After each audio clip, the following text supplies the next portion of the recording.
So much that I changed my major from music ed to music performance. So I became a voice performance major and ended up with a voice performance degree from Emporia State. I then went on, I should tell you while I was there. So my first experience as a choir conductor was my senior year of undergrad, when my college professor gave me the opportunity to be the instructor of Ensemble conductor. I sort of shared the music with him, and he helped me learn how to sort of create that for the wind ensemble. So I was starting to do that, but in my senior year I got this opportunity to conduct this choir, and I wanted to write a choral piece for them. I wanted to write a piece for them, and I was sort of experimenting, right? I was learning how to do this as I was going. So I wrote my first piece called Harvest, and I wrote the words and the music. And I can see that day so clearly when I went in with the score, and they're all standing there, and they brought the music to life for the first time. And to hear them, I still sort of get emotional about it, because to hear my peers and my friends sing back at me words that I had written and music that I had created was like, whoa. It was life-changing, and I wanted to recreate that as much as I could, right? So I created my own ensemble, basically, of college friends, and we would get together in the summers, and that ensemble was called the Tallgrass Chamber Choir, which has since then gone on to become a professional choir of singers from all across the Great Plains. And I arranged a lot of music for that group, because the first, I'm sort of throwing a lot at you. The first summer that we met, the ensemble was made up of like 12 sopranos, 3 altos, 1 tenor, and 2 basses. It was not the ideal setup, right, for an ensemble. So I needed to figure out how I was going to take the music that I wanted us to perform and sort of either create another soprano part or arrange it so that the key was different, so that the choir would be successful performing that music. And I loved doing that. I loved that challenge of how can we make this work for this group, right? So I sort of started writing for them. I started arranging for them. I went on to get my master's at the University of Missouri, Kansas City, and my master's was in conducting. I went on to teach public school for a couple years in Lawrence, at Lawrence Free State High School. And during that time, I conducted a tenor bass choir with the Allegro Children's Choir in Kansas City, and it was 7th through 12th grade. And that's when I had my first opportunity as a composer in residence. So the Allegro choirs in Kansas City were made up of singers from 3rd grade all the way through 12th grade.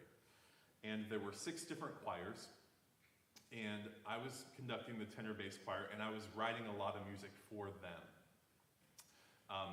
And I was starting to get commissions to write music for groups outside of Allegro, but I was really writing a lot for Allegro for all of the different choirs, okay? So after I finished that, I went back to UMKC to get a degree, doctorate, also in choral conducting. So you're saying, okay, so he has a degree in voice performance and 2 degrees in conducting. I don't have a degree in composition, yet I'm a full-time composer now, okay? So I think it's important that you know that, because you sitting in this room right now, you may feel like, I love music, I love working hard at music, I'm pretty good at this, right? But I'm not quite sure what my job is going to be after I graduate. That's real, that's a real feeling.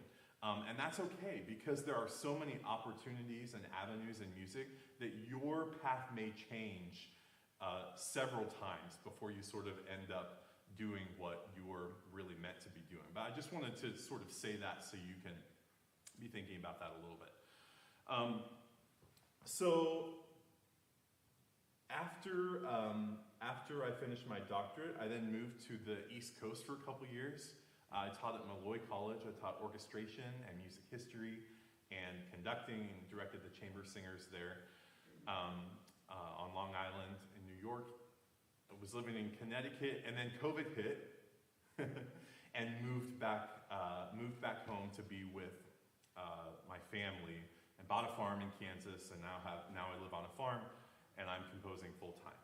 So I get to write music all the time, and I also just started a new position as the editor for Santa Barbara Music Publishing in California. So that's who I am and sort of how I got here in a nutshell, as quickly as I could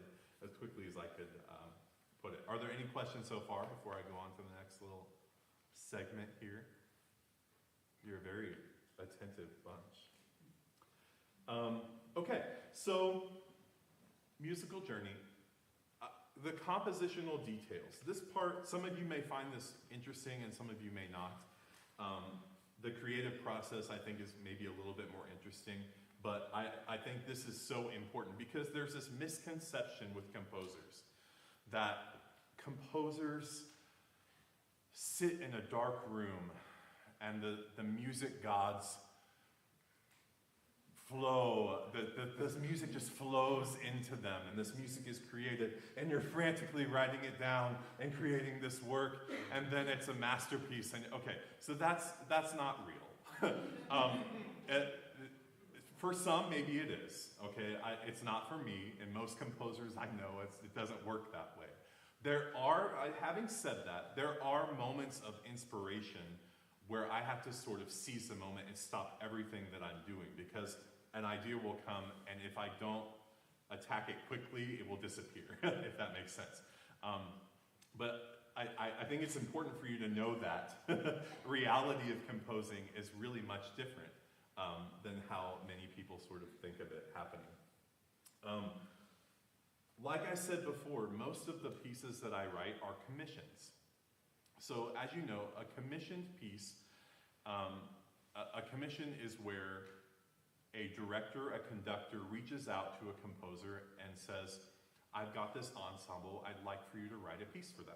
Whether it be a choir or an orchestra or a brass ensemble or a flute ensemble or a string quartet or wind ensemble or whatever it may be. Commissioned music, this is actually a really great time to be a composer because organizations and music schools and universities are commissioning music so much, and it's so fantastic. But the process, when I get a message from a director or conductor, whether it be on Facebook or email or through my website, they'll say, you know, hi, either we've met before, we haven't met before. Actually, most of the pieces that I write, I've never met the conductor before. Dr. Stevens, this is the first time we've met. Yesterday was the first time, and we've We've collaborated on 2 projects over the last few years, so it's so fun to finally get to meet and to do this. But most of the time, projects like this are done without actually meeting, without knowing the person that's commissioning the music. So I will ask, they'll say, I have this ensemble, I'd like for you to write for them. Can you do it? And I always say yes before knowing anything else, because I get so excited about it. After that first sort of email, I'll say, here are my 10 questions. And I ask 10 upfront questions right away to sort of get the ball rolling for this commission. The very first one, and this is on the sheet here, is the timeline. I will ask, first of all, when do you need this by? When do you want to start rehearsing this piece? And second of all, what is your plan for the world premiere of this piece, right? Is it for a concert? You've just got a great ensemble and you want to showcase them and have a new piece written for them? Or is it for a festival? Is it for a big event or something like that? So I'll ask that. That's the very first question.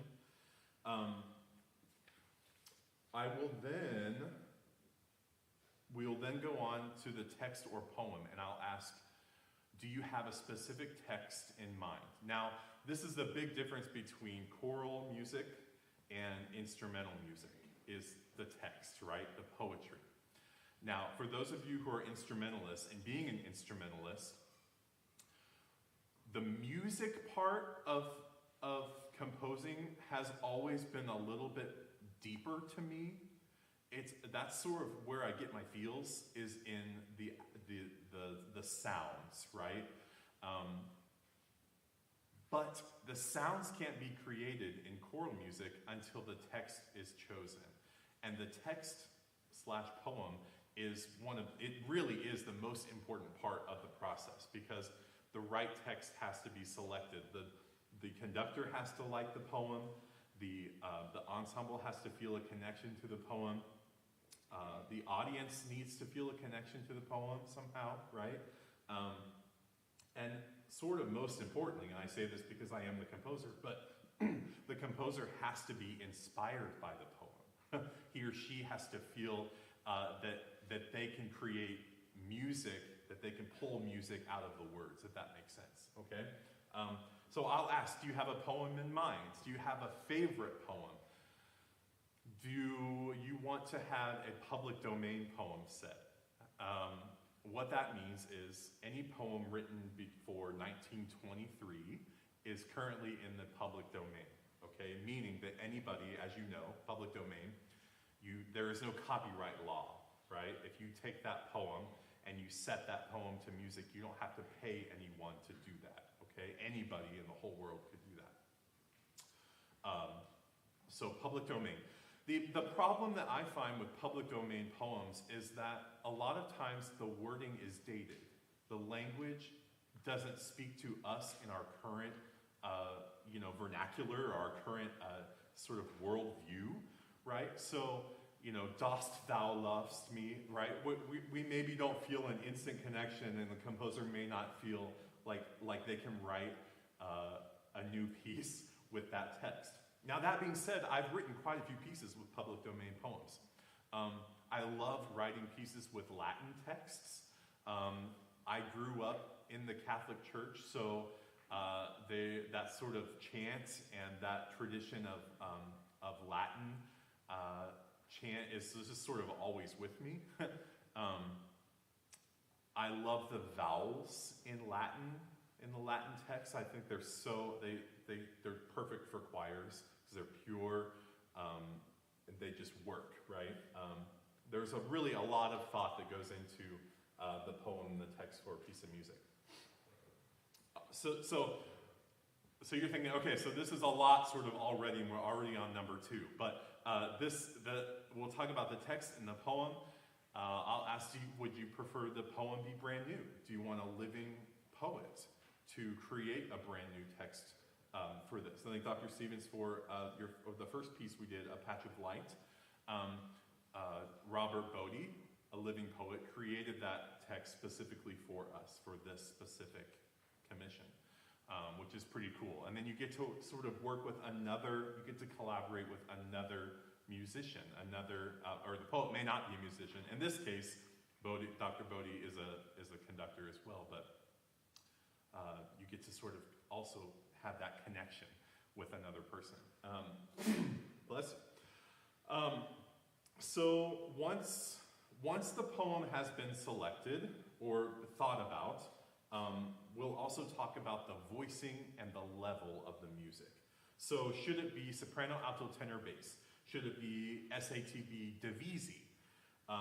Should it be SAB? Many middle school pieces are SAB or three-part. Should it be for a tenor bass choir? Should it be TTBB, TBB, TTB? Is there another specific voicing? What is the size of the choir? I always like to know that. It helps me sort of determine how much divisi I'm actually going to write in the piece. And considering the strengths and weaknesses of the choir. And this, I think, is actually a really cool thing. But between the composer and the director/conductor, I'll ask, do you have a strongest section? Do you have a weakest section? And I like to know that up front. It may be this particular year for this piece, the alto section is like rocking it. You've got a lot of altos, but maybe the tenor section is not so strong this year, okay? This is a real thing. Those of you music educators, like, okay, so maybe one year you've got 7 flutes, and the next year you've got 2 flutes. So picking music to work for your ensemble is like #1 priority when selecting repertoire. Is it going to work for this specific ensemble, right? So I like to know those. That way, if I know that the altos are incredible, I can feature the altos a little bit, but they don't know it. The ensemble doesn't know this. We don't tell them that the tenors suck this year, so I'm not going to write, no. But that's just a communication that happens, so maybe the range is a little bit more limited, and that also will help me determine what key I'm going to write the piece in. Okay, so all of these things that are thought about, there's a lot of planning that goes in to creating a piece. So that's the voicing. Then we'll talk about accompaniment. Do you want it a cappella? Do you want it with piano, string quartet, percussion? Should it be full orchestra accompaniment? Should it be a cappella with cello accompaniment, which is the piece that I just wrote for the chorale, which will premiere tomorrow night. How many of you in here are in chorale? Oh, good. I can't wait till next hour. So the piece that we're premiering tomorrow is Sunflower, a text by English poet and painter William Blake. And the cello in this piece represents the actual sunflower. So the cello is the sunflower, and the ensemble is singing about the sunflower. So that was an important decision that we made together early on.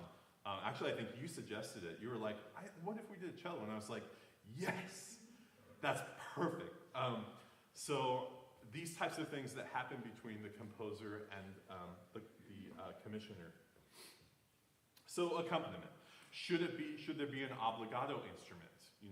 Can it be optional? In this case, the cello part isn't optional because it's the piece. it's the important part of the piece. So we'll talk about accompaniment. Then we'll talk about the general style or mood of the piece. Should it be upbeat? Should it be lively? Should it be rhythmic? Do you want it to be slow and legato, like a ballad type? This again, all of these things are things that you, the commissioner, you, the director and conductor, you get to determine these things before the composer gets to work, right? Well, obviously we have to agree on it, but these are things that you get to determine. So I think that's so fun. You're making a lot of these decisions early on. A lot of times I'll ask if there's a particular piece in mind that you have, or maybe a piece that your ensemble loved last year. not necessarily one of my pieces, but any piece, so that I could sort of get a feel for the vibe. I'll ask for recordings of the ensemble that I'm writing for, so I can hear them, I can hear their sound, I can get a feel for the vibe of the group a little bit. Again, general style or mood. We'll talk about programming. Where's it going to fit in the concert? Is it going to be like a fanfare opener piece at the beginning that's 1.5 minutes or 2 minutes long? An example of that is a piece I wrote called Alleluia. Again, Latin text. It makes for a great opener. It's literally a brass fanfare set to word, Alleluia.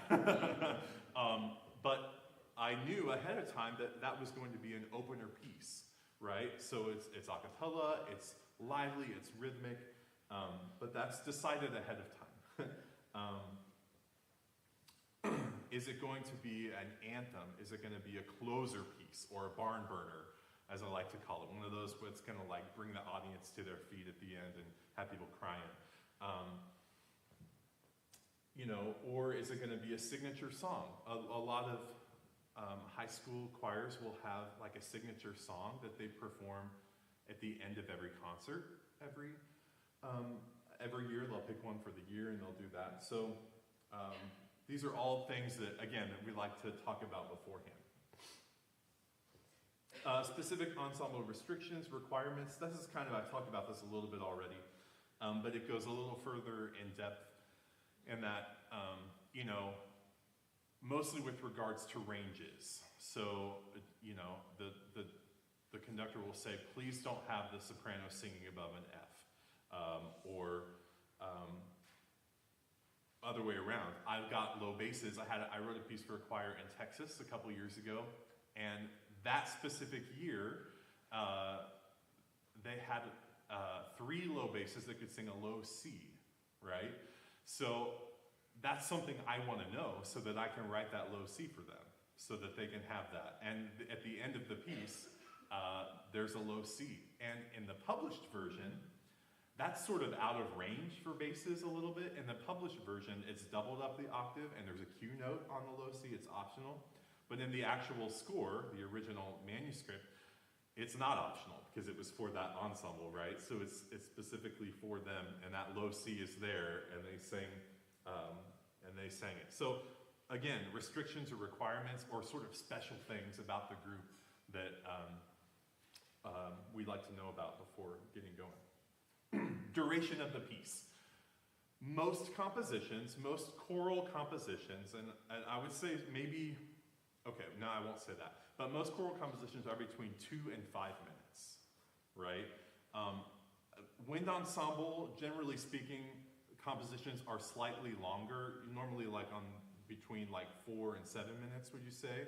Yeah, and modern ones, like ones written today.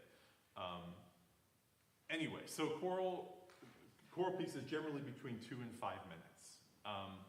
I want to know that ahead of time because it also determines what the cost is going to be for the piece. I also like to know, or we'll talk about the title and the dedication. The title is determined by the text for a piece of music, right? Many times a title will change. One of my first wind ensemble, actually my first wind ensemble piece, I titled it Days Go By, and the publisher, when it was published, they renamed it to Time's Quiet Passing. And many times, being an editor now for a publishing company, I understand why titles are changed, because they need to be adjusted so that they'll sell, so that they'll be marketable to other ensembles. But the title is determined by the composer based on the text. The original text actually I've changed 2 of our titles from the original. The piece I wrote for the tenor bass choir, Bucksworth Choir last year, the original title of the poem was called The Storm. And after I wrote it, I was so drawn to the part of the piece, The Beast Flies On, and it's sort of a refrain in the piece. It sort of became a refrain. The beast flies on. and so I wanted to change the title to The Beast Flies On, and I thought it was cooler anyway than The Storm. And then this piece, the original poem, is called Ah, Sunflower, and I changed it to just Sunflower. And there are reasons that composers do these things. But yeah, sometimes the titles are changed. Dedications, one of my favorite parts about commissioned pieces. Do I have any questions right now while we're stopped? Talking so much at you. No? Okay, I'll keep going then. Be thinking of questions, please. I really want you to ask questions. So one of my favorite things about dedications is that it's completely determined by the commissioner, and each one is special. Each one sort of lives on through that published piece of music. So I'll share a few with you, and these are the published versions of the scores. Let the music fill your soul. Generally speaking, the commission dedication information is found right above the title in any piece of music. Wind ensemble, orchestra, choral music, vocal music, anything. It's usually found right above the title. So this dedication is commissioned by the Platte County High School Chamber Choir, Brian Von Glahn, director, for their performance at the 2018 Missouri Music Educators Association Convention. So that's the commissioner, and the conductor's name is at the top of the published piece, and that sort of special moment sort of lives on forever through, well, as long as a piece is in print, right? For that piece. So that one was written for convention, right? For those of you music educators, your ensemble, if someday you want to perform at the state convention and you audition and you're selected and you're choosing your rep and you think, hey, it might be cool to do a brand new piece by a composer. That's what these are for.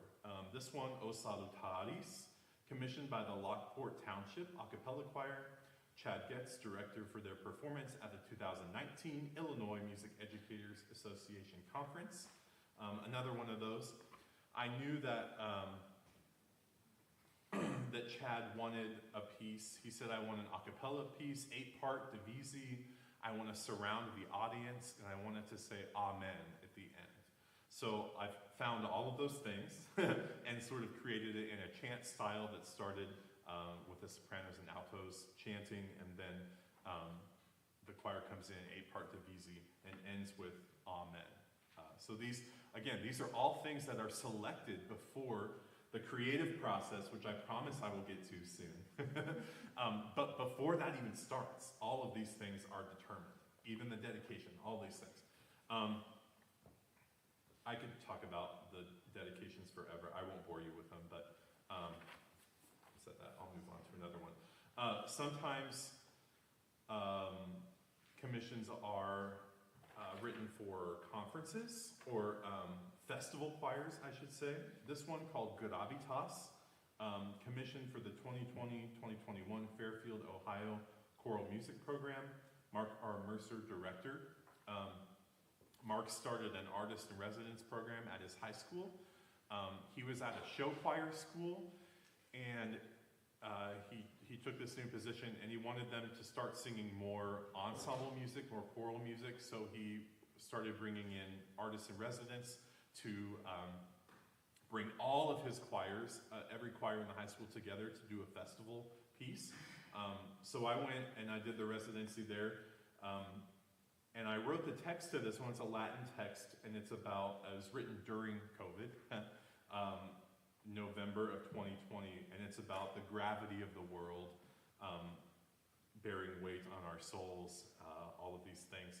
And then it ends with shine your light into the darkness and reveal the depths of hope. But I knew, since it was going to be a festival choir sort of a situation, that it needed to be 4 parts. The ranges needed to be really accessible for all ages of high school, from freshmen all the way up through seniors. It needed to be easy enough or accessible enough that the freshmen could sing it, challenging for them, but also interesting enough that the seniors wouldn't get bored with it, right? You education majors, all of these things that, right, that are so important to think about when you're choosing music for your choirs. And I knew that I was only going to get 50 minutes of rehearsal with them. So it had to make sense, right? So knowing all of those things ahead of time, it wouldn't have made sense for me to write like a 7-minute piece with 8-part divisi, a cappella, with really complicated text. So you have to, we as composers have to be thinking about the ensemble that we are writing for and how much time we're gonna have. And the performance space, that's a whole nother thing, right? Where is this going to be performed? That also determines a lot of things. I also knew that Mark was going to be playing the piano, and he's an incredible pianist, so I wrote a really difficult piano part for him. That was fun. Lots of things here. Talking about venue spaces, this piece called Dominus Vobiscum, I wrote for the Allegro Choirs when I was the composer in residence there. They wanted a piece for their tour to, where'd they go? France and Switzerland, and they were going to sing in some big cathedrals. So I wrote this piece for them. Again, sort of starts with chant and then goes into 3-part soprano, soprano, alto. The chant I knew was going to be a soloist, and I knew who the soloist was going to be before I wrote the piece. So the key that I wrote was actually selected so that it would be like right in her specific range that was comfortable for her, even being on tour. So all of these things, again, that we're thinking about when we're composing. But yeah, the venue, I knew that the acoustic was going to be really wet. It was going to be really reverberant. So there's time in this, like there's space. There's time to sort of breathe and to let the sound come back, right? Lots of things to think about. Let's see how we're doing on time. We're doing okay. I'm sorry if this is boring you. I think these are so fun because they all have a story, right? Every piece, and not just my music, but the music that you're performing. Every piece of music that you're performing has a story behind it, right? Every single piece, there's a reason why it was written. It may not be like specifically for an event, but there's a reason why the composer wrote that piece of music. I think it's fun to really sort of dig into that and figure out why and who it was written for. This piece called The Weaver was commissioned by the Heartland Men's Chorus in Kansas City, Dustin Cates conductor, for their concert Modern Families, in collaboration with the Lawrence Children's Choir, Carolyn Welch conductor. So Dustin approached me to write this piece. He invited the Lawrence Children's Choir to sing on their concert called Modern Families. And we had a hard time finding the right text for this early on. We couldn't find the text that was working, that was going to speak to literal little children, and also to adult grown men that would sort of work together and make sense.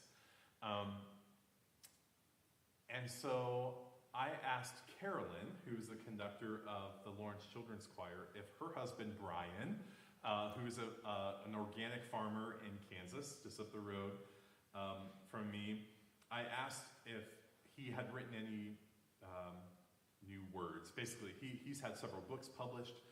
He worked for a magazine, so he was a writer. And she said, I don't know, but I'll ask him. So I reached out to Brian then and said, do you have anything new? He said, no, but I'll write one. How about that? So sort of gave him the background of what the concert was going to be and all of these things, and he created an incredible text. Actually, I'll just read it. It's right here. By the way, inside cover of music tells a lot about the piece as well, right? The poem, the composer, where it comes from, the ranges. So it's called The Weaver. The weaver sets the loom to frame a blanket designed without a name, of colors too rife to call by tone or hue, showing the world in shades of brown and blue. The skeins of yarn lie in the room on chairs and floor around the loom. The weaver loves their colors and their touch, and marvels they in silence say so much. The cloth that shelters old and young is all from the same magic spun. Their strength is in their closeness drawn. By loom in hand, each yarn is strong. Draw the strands together tight, bold colors glowing in the light. The threads that make the fabric warm will keep this family safe from harm. Isn't that cool? He was texting it to me line by line, and every time I got a line, I was like, whoa, yeah, that's awesome. It was so cool. That has never happened where a poet has texted me the poem before. But I don't know if he did on purpose or what, but it was like line by line, it just kept getting better. But you can hear, even in the poem, that there's a cadence, right? There is music in everything. There's music in every sound. And then the text, it's my job as a composer to find the music that's already there, right? To find the music that's in the poem. How I interpret it, but also hopefully how people will feel it naturally, right? The rhythms should be natural. So anyway, I love that. So he wrote the poetry for that, I wrote the music, and Carolyn got to conduct her husband's words, right, with her choir, and it was a really fun time. I'll share just a couple more. This piece called Healing Heart, I was approached by Emily Garlock in Ohio a few years ago, and she said, will you write a new piece for my choir? They're really hurting. There have been some student deaths the last few years, and there have been many parents of students that have died the last few years. And we're struggling to sort of heal.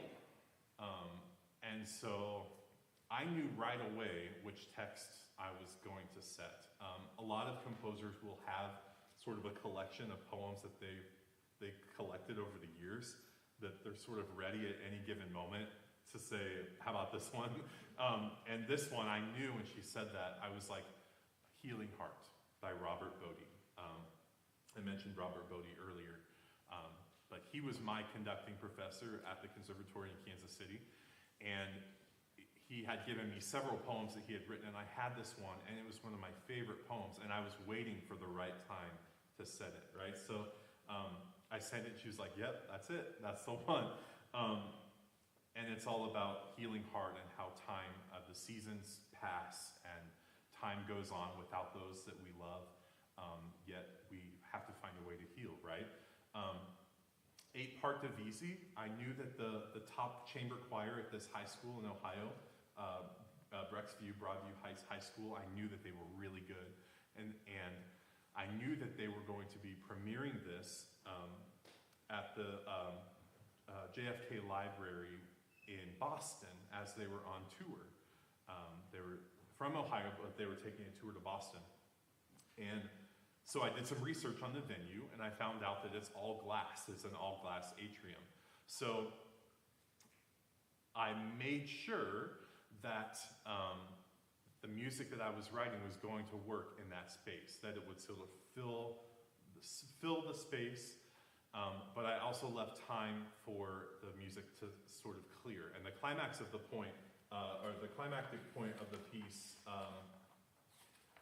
calls us out into the light. There's this like big cluster chord on the word light, and every part of the choir is at their highest point, the highest point of the piece. And then there's just silence, and there's a measure of silence, right? And it just sort of rang. I actually got to go because I was living up there at the time, so I got to be there for the premiere. But again, I'm telling you this because these are things that the composer will think about when they're starting to create a piece of music. So, lots of other ones that I'd love to share with you, but for time's sake, I'll go on to the creative process, the part you've been waiting for, right? Questions while I'm stopped? Any questions? Yeah, back there. Does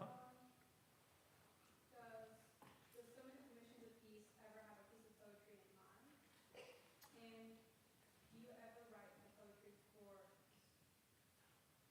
do I ever write the poetry for a piece? Okay, yeah. So good questions. Yes, sometimes I'll get a commission and they'll say, here's the poem I would like to have set. Sometimes it's actually the commissioner who has written the poem. Sometimes it's a student. Actually, oftentimes it's a student that has maybe like won a poetry prize at school or something, and the teacher wants to sort of showcase that talent and have a piece written. I wrote a piece just last year called Today's Hope by a student in Virginia. They're getting ready to premiere that, and it'll go into publication next spring. But yeah, sometimes if they're really adamant about the poem that they want set, and it's either public domain or I can be in contact with the poet so they can get their share of royalties, that's an important part of the process. So yes to that one. Yes, sometimes they do select the poem. And yes, sometimes I do write the text to my own pieces. I find it much harder to write words than I do music. So I don't want to say I try to avoid that, but I don't seek it out, if that makes sense. Words are hard. Words are hard, and they tell, they're so revealing, there's nowhere to hide behind words. There's nowhere to hide behind words, they just are what they are. And so it's really revealing to write poetry. It's really revealing to write music. I always, it's a sort of like, I don't know, it's an out-of-world experience, but it's a little less revealing, a little less intimate to actually write music than it is to write words. So long story short, yes, I do write the words. Actually, some of my best-selling pieces are pieces that I've written the words to, which I find funny. But yeah, any other questions while we're stopped? I think there was one over here, right? No? Yeah. I was going to ask, how long did it take for you to be able to have like composing to be your steady income? And how many pieces do you have to produce, like on average, to? Yeah. So I have been composing now for how many years is that? 13, 14 years. I didn't really start to consider myself an actual composer until just the last few years. I was a conductor with a hobby.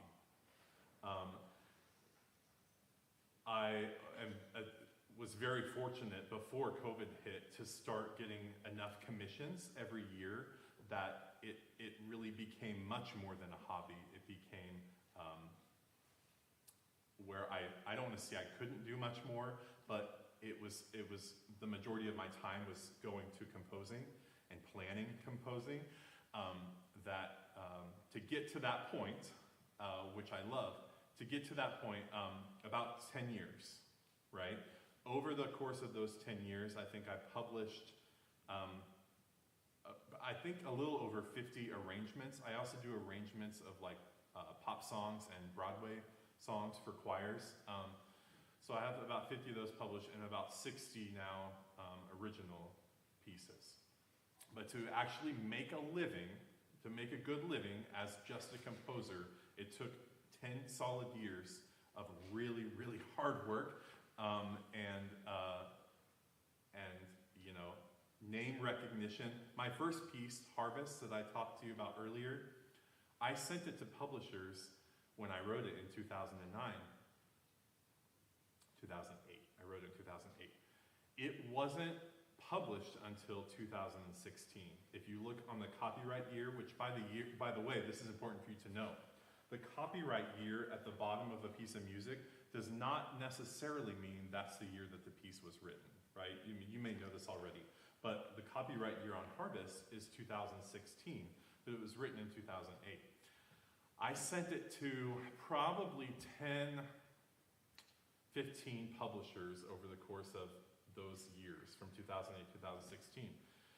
And nobody wanted it because they didn't recognize my name. My name wasn't recognizable, right? Who's Jacob Narvaru?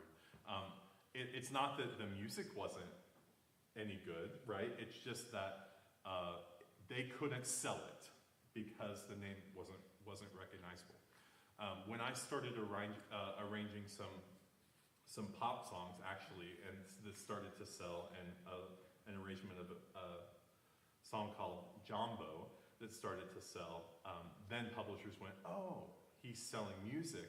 Let's take a risk on this one as well. And now I get to pick and choose which publisher I'm sending it to, because it's not that it's always an automatic yes, especially with copyrighted pieces. Oh, copyrights, the bane of our existence, right? But if it's an arrangement of a copyright song, but now I do get to select, and I'm actually self-publishing quite a bit now, because I've been able to sell music. So 10 years of writing, composing, and to be able to make enough royalties and commissions to be full-time. Yeah, another question? So since composing started off as your hobby, how did you avoid burnout? Yeah, good question. Burnout is real, right? It's so real for everyone, no matter what you're doing. The great thing about composing is that it's fresh, it's new, it's exciting all the time. That's also a challenge because I'm always thinking about it. Like, I'm always thinking about the next piece or pieces that I'm writing. It's always on my mind. I'm always, I'm driving in the car and I've got my phone with me on record because a lot of ideas come to me when I'm driving, when I'm moving. And so I'll speak a rhythm, or I'll speak an idea, or I'll pull over the gas station and be thinking about a melody for a song. It's always on my mind. Or what key am I going to put this in? I'm thinking now about a piece that's I'm not going to be writing for a year, but I'm thinking about it, if that makes sense. So it's challenging, and burnout is real. I don't want to say that I've ever really been burnt out of composing, because I haven't. I make it a priority to not overbook myself, to not overschedule. I usually allow myself one commission per month, and I try not to go beyond that. This year is sort of an exception because it's after COVID and there are a lot of commissions that have come in, which is good, but I try not to overbook myself. Anyway, the other part of burnout is maybe writer's block, and that's maybe a little bit of what, it's a question I get a lot. How do you avoid writer's block? Well, you don't. I live on a farm. I have 80 acres of animals, cows, and chickens, and ducks, and I like to be outside. So if I'm working on a piece, I'll go outside and walk around for a bit and come back. The fact of the matter is sometimes it is work, and I just have to do it. And usually I find that once I actually stop. It's funny sometimes how the things that you'll do to avoid what you actually need to do. I love composing, I love it, but I'll find myself cleaning the house, or, I need to do this laundry, I'll wash the dishes. Like, what? So I'll maybe go do that, and then I'm like, okay, the house is clean, I can now write this piece. It's stupid, but real. It's challenging, writer's block is challenging, but it's work. And musicians, it's important for you to know that you're not going to love it all the time. We are told when we're young, do what you do for a living and you'll never work a day in your life. That's not real. I'm here to tell you it's not real. Music is so difficult. It is so much more than just going to a practice room or passing your theory class. It's devotion. It's hard work. It's being told no over and over and over again and getting over it quickly, right? Failure is important. Get over it fast and move on. So yeah, that's a very long answer to your question, but yeah, it's get over it, I guess. There are some days where I just have to go, I can't, there's so much on my mind, I'm just gonna wait a day.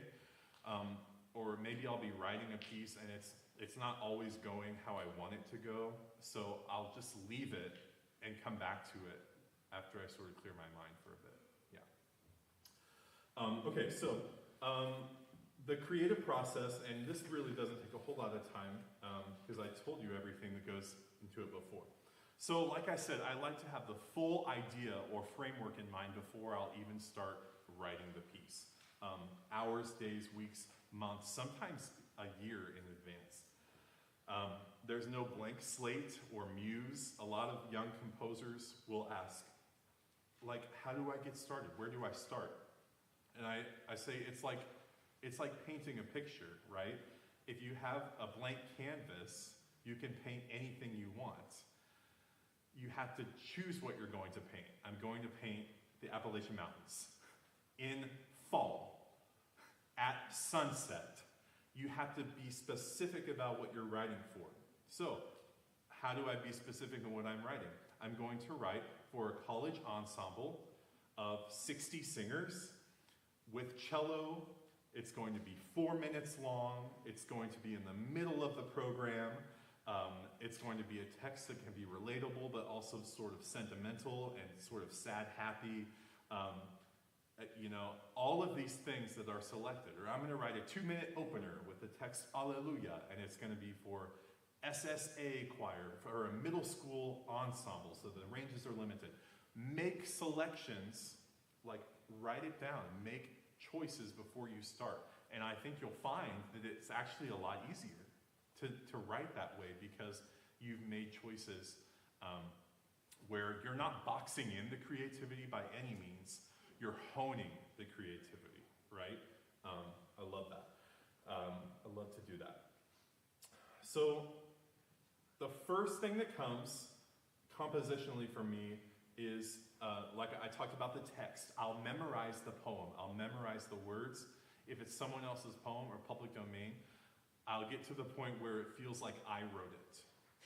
And what I mean by that is it has to become so like second nature. It has to just be in me. It has to be a part of me so that I can then create the rhythms to match what that text is, the cadence of that text, if that makes sense. I'll memorize for months, get the natural flow of the words, and then the rhythmic ideas start to happen. And like I said, usually it's when I'm driving, sometimes when I'm walking or whatever, the rhythms will start to come. And then the melodies will start to form from those rhythms. I write at the piano, so once the rhythms and the melodies have started to form, I'll sit down at the piano and I'll go back to those videos and sort of remember what I was getting at, and then I'll write at the piano, sort of flesh out the chords, I'll flesh out the other harmonies and all of those things.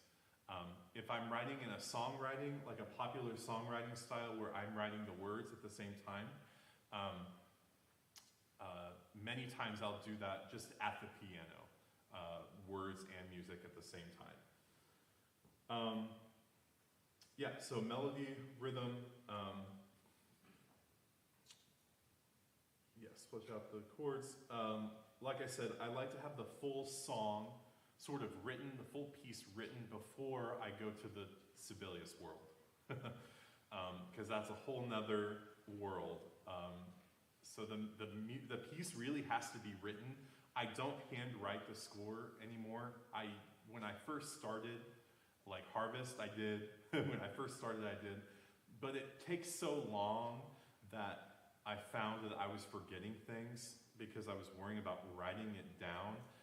So I just started recording and then transferring what I was writing at the piano then into the computer. So I took away the handwriting part of it.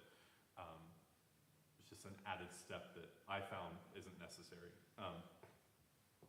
Excuse me. So then I go into Sibelius and I'll write the music in there. Many times the other voice parts, I'll sort of flesh out those parts as well during that time based on the accompaniment, if there's an accompaniment part.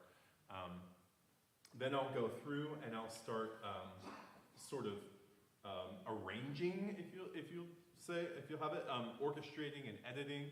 So I knew when writing this piece, Sunflower, that I couldn't just write the the choral parts, I couldn't write the voice parts first and then write the cello part because it wouldn't have made sense. But I also didn't want to write the cello part first and then the choral parts. So I sort of wrote it in sections a little bit and would write a little bit of the choral part. Actually, I think I wrote, sometimes I forget how it happened, but I think I wrote the ending first because I knew how I wanted it to end. And then the ending became the beginning because it's the same words. And that's also something I think is so important with modern composers. You have to think about the audience. How is the audience going to react with what you're composing? They have to feel a connection to it. And if you only have 3 or 4 minutes to have them be connected, then there has to be something that comes back in the music. I always make it a point in my music that it can't be different all the way through. There has to be something that the audience can go, I've heard this before, right? It has to sound like it has already been written. They've already heard it. I think that's really important that they feel connected to what you're writing. So the ending became the beginning, opening part. I wrote the cello part sort of in between, and I wanted it to sort of weave in and out, so there are moments of space in the choral parts where the cello has a moment to sort of grow. And if you come to the concert, you'll hear the sunflower growing from the lowest note in the ground. You'll hear it growing, and you'll hear it reaching toward the sun, which is what the lyrics are about. And the highest point of the piece is the highest note of the cello, right?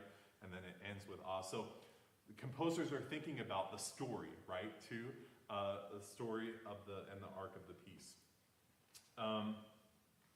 Where am I?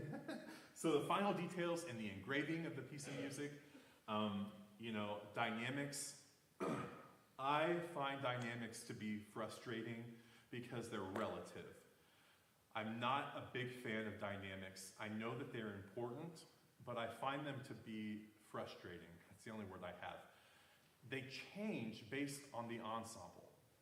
Dynamics are relative. They have to change based on each ensemble. A pianissimo for a choir of 12 is going to be very different than a pianissimo for a choir of 240, right? And so I think something to think about, and this is just my opinion, but when you're conducting or when you're thinking about dynamics in a piece of music, really, for me, it's not necessarily that this part needs to be pianissimo, but rather it's the softest point of the over arc of the piece. Does that make sense?